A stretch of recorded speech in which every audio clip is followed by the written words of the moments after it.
So let's look at the body. I mean, it's not a very specific thing to do. Posterior strangulation with a long, thin strap-like object. So this is Miss Aldwich's body. Looks like posterior strangulation. We're familiar with terminology, aren't you, Lucy? You know what posterior strangulation is. Yes, it is.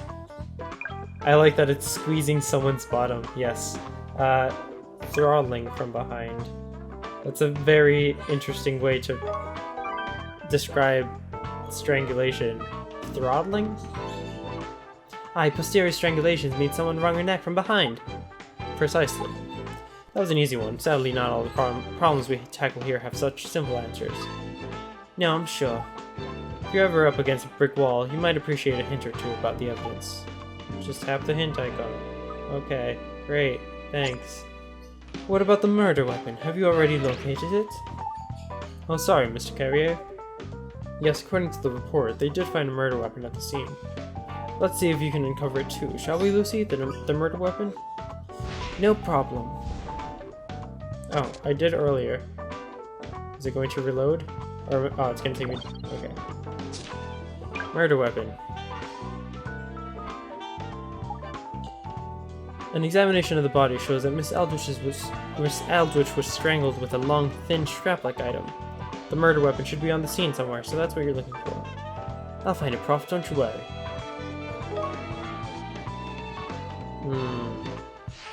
I wonder what it is, seeing that I found it earlier. There it is. This is the weapon. I found a tie here, look! Yes, which would be consistent with the marks left on Miss Aldwich's neck. So this is it, eh? We found the murder weapon. That cravat. Oh, do you know something about this tie, Mr. Carrier? Oui, it is the cravat of the lover of Mademoiselle Aldwich. I believe the name is Monsieur Phelps. Oui, Bosco Phelps. Bayek, you know his name? Oui, I was something of a confidant to Mademoiselle Aldwich at times. She told me his violence had become too much for her again on this vacation. The hotel was a refuge. Give over! I apologize for not saying this before, but I am not comfortable to speak of private matters of the clientele. Now I wish I had not been so idly principled, and perhaps a life could have been saved. We'd best call Phelps back in, eh, Prof, with this new info? Perhaps. Just let me mull it over for a while. First, we should tackle this case's biggest mystery. Ooh, the hand sandwich? Yes. I like how he just replied with, yes. Okay. But didn't the receipt that I saw have his name with an F, not with a PH? Alright. Hand sandwich. The victim's body was found with her hand thrust among the ingredients of the sandwich she'd ordered. Dead fishy, that? Oui, this is of vital importance. Let's examine the sandwich first and foremost. Then we'll try to establish what her hand being inside it is telling us. Time to examine a hand sandwich.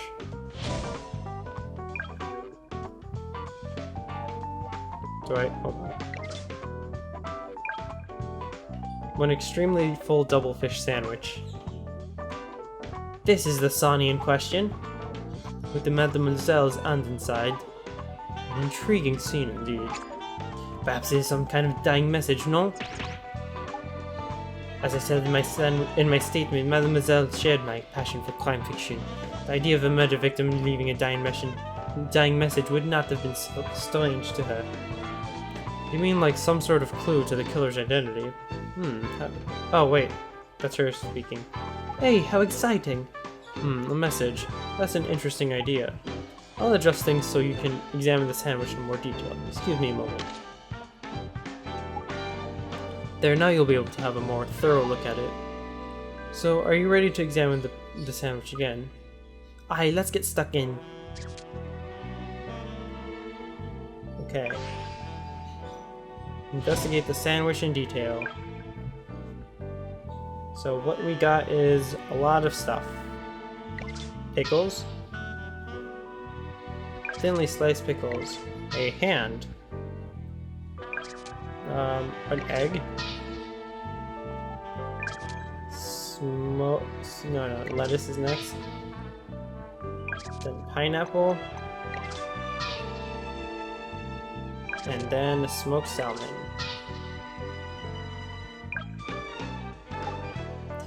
So you've had a look over it now.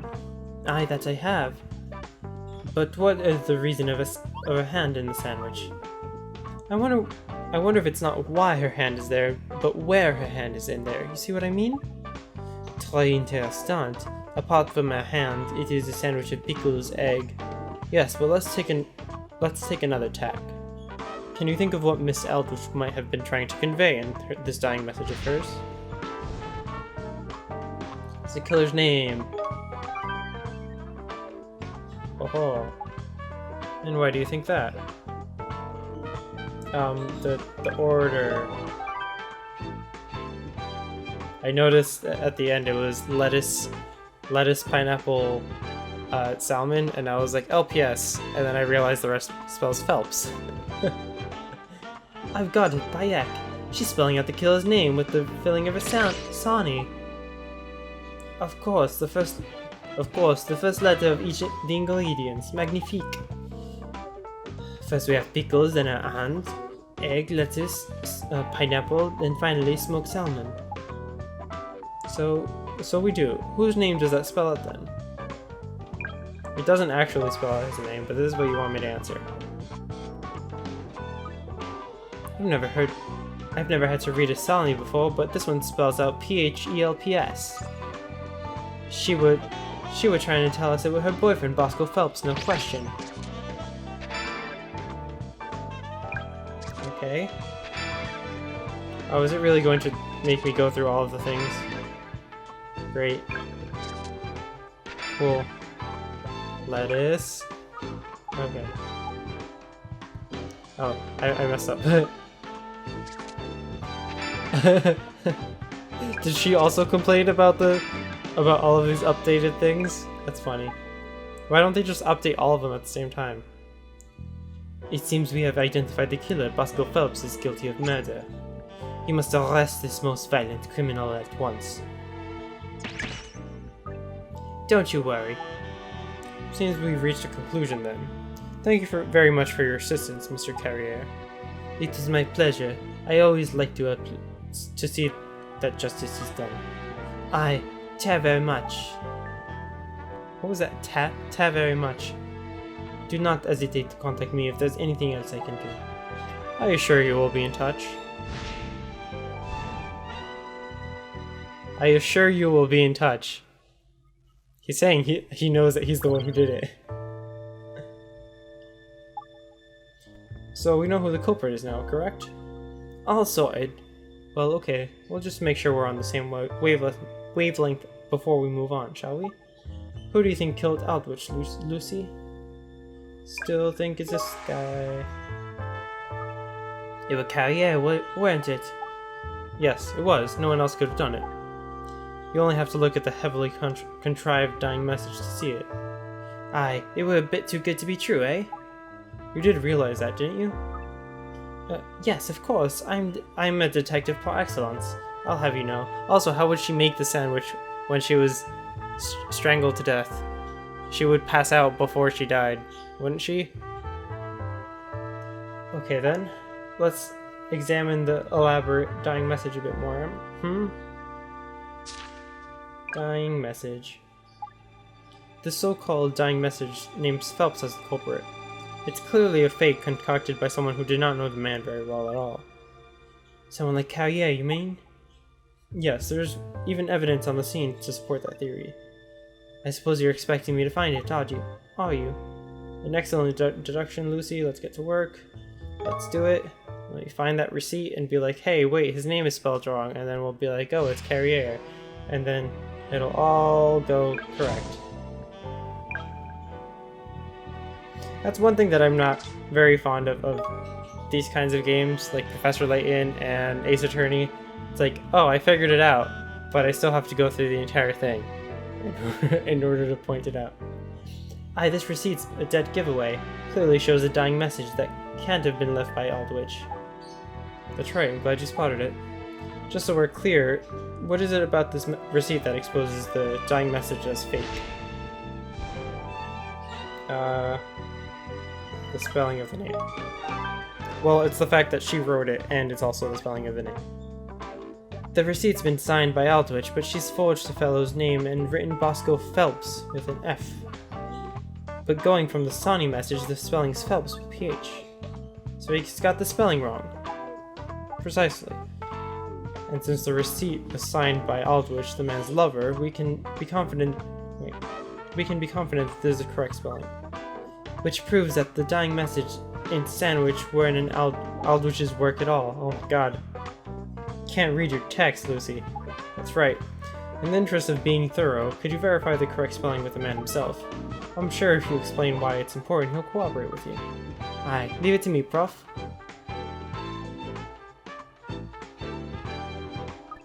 All done. We were right, his name is Bosco Phelps, with an F.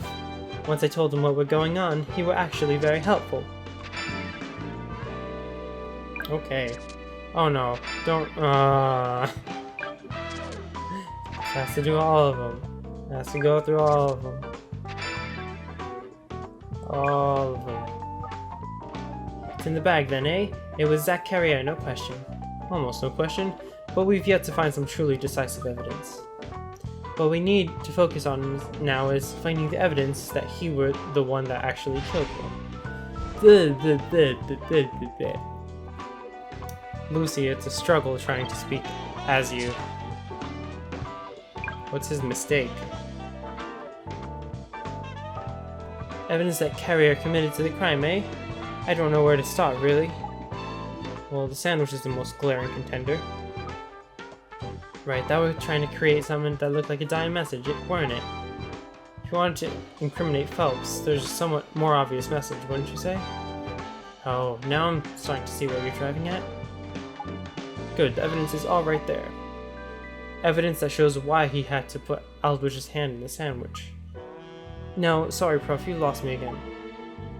Well, okay, well, you've had a look around the crime scene, so let's turn our attention to the statements. Is there a particular statement that makes you stop and think?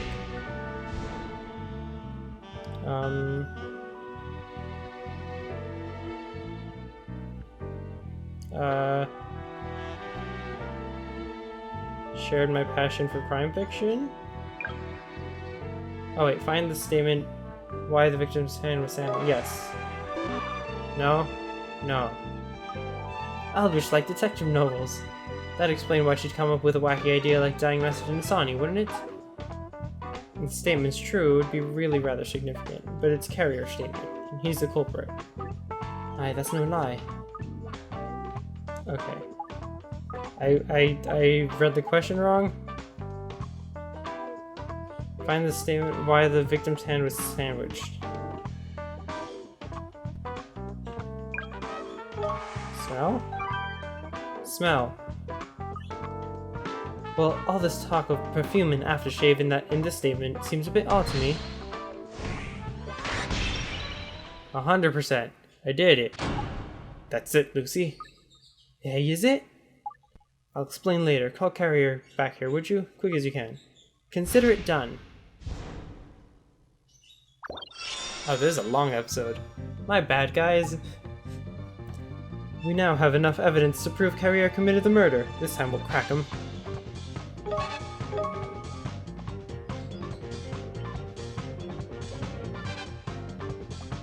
Oh, Carrier, what a mistake you have made coming here today. I'm surprised you've asked me to come here again. You have arrested that Phelps now, I presume? No, we haven't because Mr. Phelps isn't guilty. Pardon? Mr. Phelps didn't kill Miss Aldwych. No, the real killer is...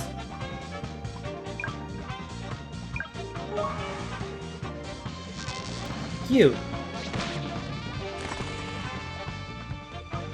The real killer Is you Mr. Zach Carrier? Mon Dieu, I can't believe what I'm hearing.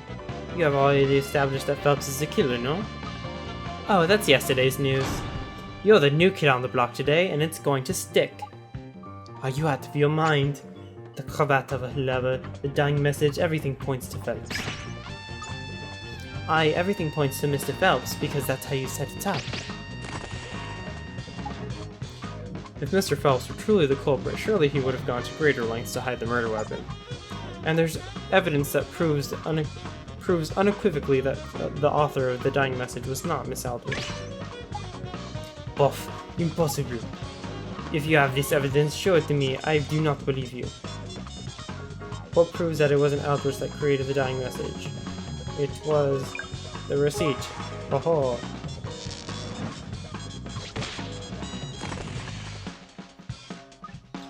This receipt is the proof.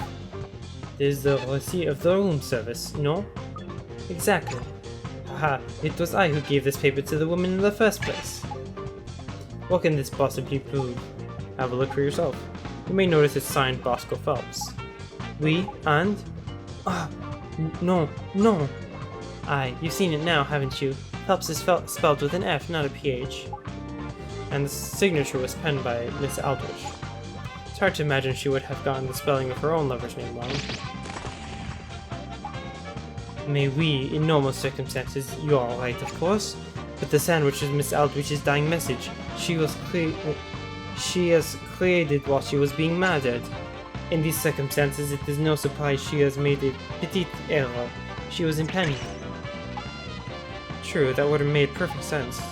But if Miss Aldrich was in a panic, then something else she did doesn't make sense at all. And what is that? A certain piece of evidence that should have made everything clear. Lucy, do you know what piece of evidence I'm referring to? Yes.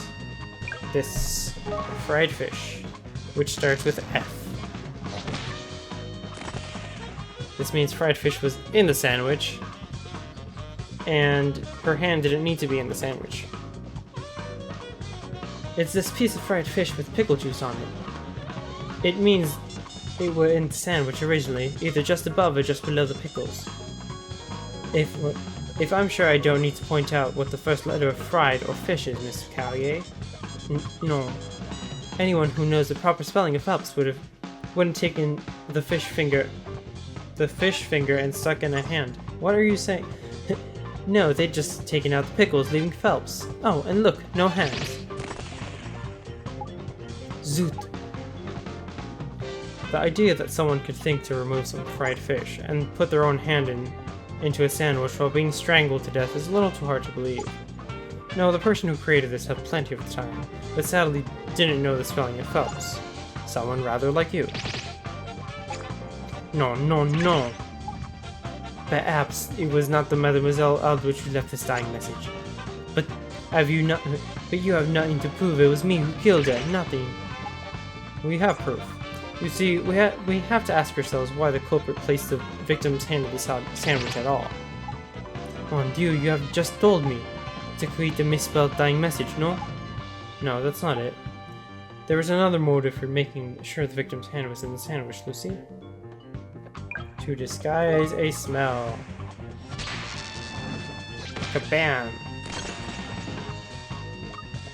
If you wanted to mask the smell of your aftershave, that were on Miss Aldrich's hand. Ugh. Mr. Phelps' statement confirms that you frequently wear very strong smelling aftershave. And while you were throttling her, I bet Miss Aldrich was grabbing at you, getting that scent all over her hand. So you need something to disguise the smell. You put her hand in the sandwich so it would get covered in pickle juice. But you knew that the victim having her hand in the sandwich would raise too many questions. So you created a diversion in the form of a dying message. No? No, this is your fantasy. You have imagined everything. We have proof. If I'm not mistaken, Miss Aldrich must have left a mark on you. A wound where she was grabbing when the aftershave rubbed off on her hand. Oof. You have no basis to say this. Can you see such a wound? Not at the moment, because you're hiding it. You're hiding it on his neck. on his cravat, or whatever that thing is, scarf. That would make sense. Bam! It's on your neck! That's the normal place where folk apply aftershave. There on the wrist. There or on the wrist. And I noticed something about you the very first time I set eyes on you. The unusual way you wear your neckerchief. Granted, it's just a theory, but I'd be willing to bet you're wearing it like that to cover up a wound. No. This wound is... So you admit it then. There's a wound. We'll be able to compare the shape of the wound to Miss Aldrich's fingers to ascertain the truth. Unless you'd rather spare yourself the embarrassment and admit to it now. No. It was all her. She is to blame. She was... Just how much money did she think I had? Oh? You were paying her money, were you? Our job is done, Lucy. The case is closed. Lawyers can take over from here. Good luck to them. Mystery solved. Haha. Well, this was a very long episode, wasn't it? Sorry it got that long. Didn't realize these missions were so long. Maybe next time I'll cut it in half. We cracked it! Yes, thanks for all the effort you put in, Lucy. Oh, you know, it would not. It's a rather exciting place to work, wouldn't you agree? Aye, a bit too exciting. I was wondering, Lucy, if you'd like to stay on and be my assistant on a more permanent basis. What? You mean I passed your little test? There's one condition. You have to be willing to learn. I have a lot to teach you. Always happy to learn, me. Thanks very much, Prof. In that case, for the second time, welcome to London's new Scotland Yard Serious Crime Division Classified Investigation Agency headquarters. By heck, that's a bit of a mouthful. I couldn't agree more. That's a highly inefficient name, so I prefer to call it the Mystery Room. Hey, that does sound good. That sounds dead good, that does. I work in the Mystery Room. I'm raring to go now. Chuck all your crimes at me and I'll pat them down one by one. That's the sort of attitude you need, Lucy. Keep that up and you'll do very well. Your sharp instincts remind me of my brother. I have high hopes for you. I wonder if that was a mistranslation. Oh, a brother, you say? Yes, I'll introduce you one day. Maybe he meant a sister. No, it's called, We'll see later on, I guess. Anyway, next time on Let's Cats, whatever this is. Yes, that's right. I've assigned a young woman there. She's completely inexperienced, but of course, I'll continue to keep a close eye on things. Next time on Let's Cats, maybe some more of this. I don't know, I'll have to decide how to make these episodes because this one was very, very long. But yeah, I'll see you then. Bye, everyone.